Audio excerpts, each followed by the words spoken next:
Hey everyone, welcome to Breathe and Unpack. I'm Maya, and this is our space to slow down, breathe, and talk honestly about the things life throws at us. Here, nothing is off limits. Relationships, family, work, stress, and personal struggles. Sometimes we'll vent, sometimes we'll reflect, but every time we'll ask, what can I take away from this? You're not just listeners, you're part of our support system. That means we share, we listen, we learn, and we leave the judgment at the door. And if you need to cry or get emotional here, that's okay too. This space is built for honesty. If you've got a story you want to share or something you're unpacking in your own life, email me at breathe, the letter N, unpack at gmail.com. That's breathe and unpack at gmail.com. I might read it here on the show so we can all grow together. And just a quick note, this podcast is about personal opinions and experiences. It's not medical, legal, or therapeutic advice. So take a breath, lean in, and let's unpack life together. Welcome to the support system.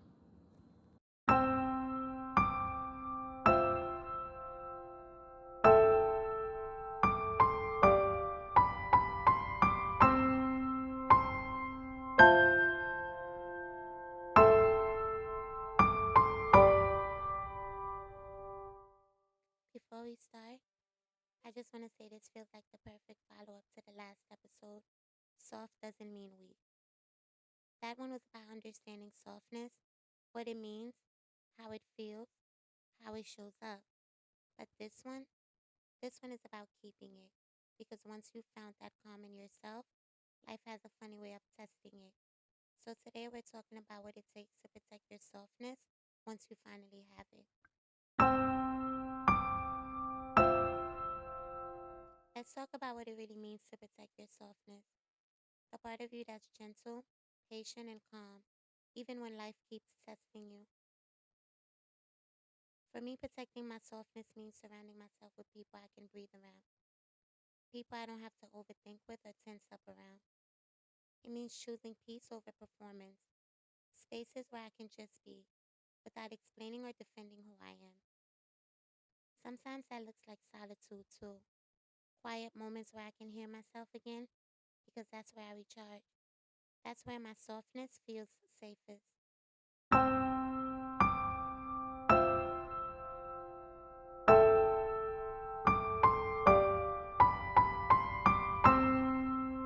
Lately, I've been craving ease. I don't want to move through life feeling tense or ready to react. I'm tired of leading with that edge, like I always have to be on guard. I just want my softness to be my norm, not something I have to earn after a storm. I'm learning to lean more into my feminine energy, into being calm, cared for, and at peace. I want to be gentle in how I move, how I love, how I speak. That to me is what protecting my softness really means.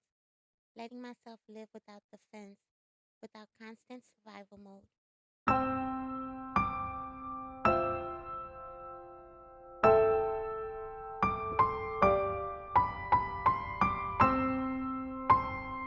A few months ago, I was with a friend I've known most of my life. We ended up in a situation where old me would have spazzed out. They even braced for it. They were ready to calm me down because that's how it used to go. But this time I didn't react. I just stayed quiet, handled what needed to be handled, and kept it moving. They looked at me like, yo, you good? And that's when they realized I've changed, I've grown. I'm protecting my peace now. I'm protecting my softness. Not because life got easier, but because I've outgrown that need to meet chaos with chaos.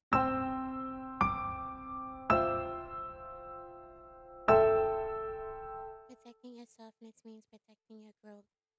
It means noticing when something is trying to pull you back into old habits and being mature enough to say, I don't need to go there anymore. I've talked with people about what softness looks like for them. Some said it's being submissive in love, letting someone lead when you trust they can. Others said it's being patient with people who move differently. One person told me softness to me is not reacting first. And I get that. It's restraint. not weakness. For me, softness is knowing when to be firm too, because being soft doesn't mean you're silent, it means you're selective. There are moments where you have to raise your voice, set a boundary, or walk away. That's softness too. It's giving yourself permission to protect your energy without guilt.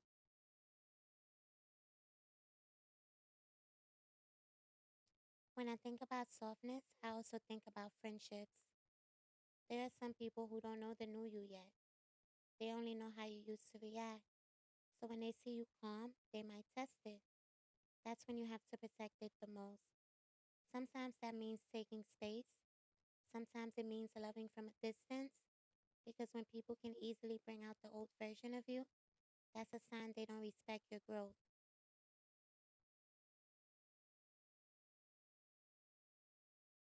There's a scene from Tyler Perry's Medea's family reunion where Medea says, "You gotta learn to stop giving people the power to steal your joy." That line hits differently when you're learning how to protect your softness. Because the truth is, people who constantly disrupt your calm aren't just irritating, they're reminders of how easily you can lose yourself if you're not intentional.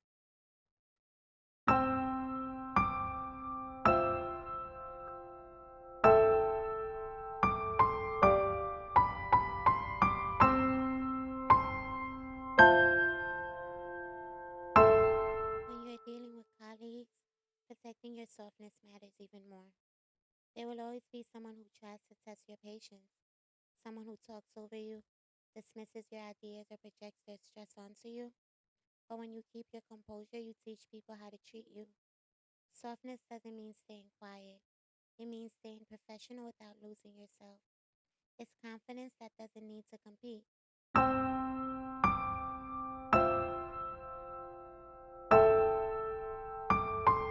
Even strangers can test it. That driver who cuts you off, the person who bumps into you and doesn't say sorry. It's easy to react, but sometimes protecting your softness just means deciding this moment just doesn't deserve me. That's strength too. And then there are the ones who make you feel safe, the people who remind you it's okay to let your guard down. When you're around those people, softness becomes natural. You don't have to shrink or second guess yourself. You don't have to overthink what you say or keep explaining your tone. They just get it. They don't test your boundaries, they honor them. They listen when you speak, they notice your effort, and they make you feel seen in quiet ways. That kind of space is healing. It's a different kind of peace when someone genuinely appreciates your softness instead of taking advantage of it. When they admire the way you love, how you communicate, or how you care for others without losing yourself. Those are the people who remind you that softness isn't something to hide, it's something to protect and share with the right ones. They celebrate your calm instead of confusing it for disinterest. They value your effort, your energy, your consistency. They bring out the gentler parts of you without making you feel weak for having them. That's what safety looks like. It's emotional breathing room. It's where your softness gets to rest instead of defending itself.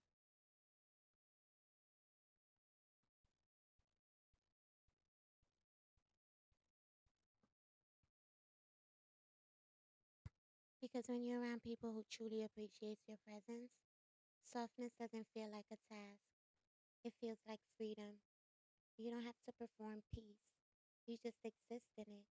You laugh easier, listen deeper, and move with a kind of comfort that reminds you you're allowed to be at ease. I've also read about this in psychology, how our nervous system relaxes when we feel emotionally secure. It's called co regulation. It's when your body senses safety from another person's calm. That's why protecting your softness isn't just about guarding yourself from negativity. It's about surrounding yourself with people who helps you stay grounded. I'm still growing in this area because life will test you daily. Some days I pass the test, some days I don't. I can admit I still have moments where my tone gets sharp or my patience disappears. But I've learned that softness isn't about perfection. It's about awareness. It's about catching yourself faster than you used to. Softness isn't only about how you talk. It's about how you treat yourself. It's forgiving yourself when you slip. It's not letting guilt or anger shape how you see yourself. It's slowing down enough to respond to life instead of constantly reacting to it.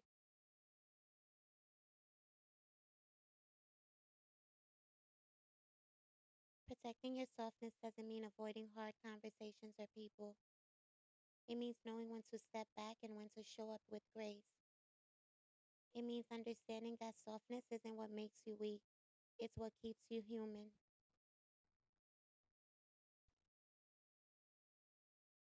Here's what I remind myself when it comes to protecting my softness. Don't explain your growth to people who like you better unhealed. Don't overly explain yourself to people who's dedicating to misunderstanding you. Don't stay where your calm feels like an inconvenience. Choose peace, but not silence. Give grace, but not access to everyone. Protect your tone the way you protect your time. And most importantly, stay gentle with yourself. You've survived too much to become hardened by what didn't deserve you. Here's my takeaway. Softness is strength in slow motion.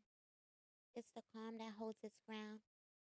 It's the version of you that doesn't need to prove you've changed because it's already showing. Protect it, especially around the people who make you feel safe enough to stay soft, because that's where your real peace grows.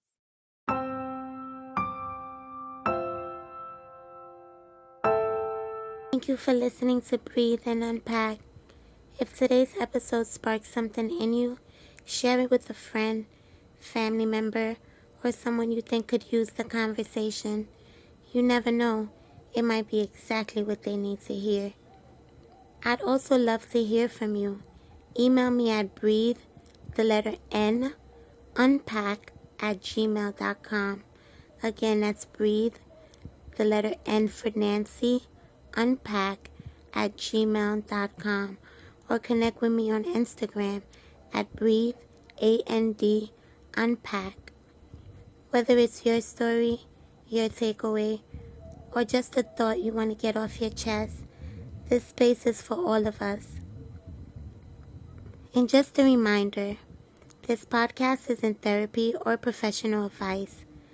I'm learning and growing right alongside you. These are real conversations meant to spark reflection and support, not replace the help of a professional. We're building the support system together. One breath, one story, one moment at a time. Until next time, take a breath, lean in, and let's keep unpacking.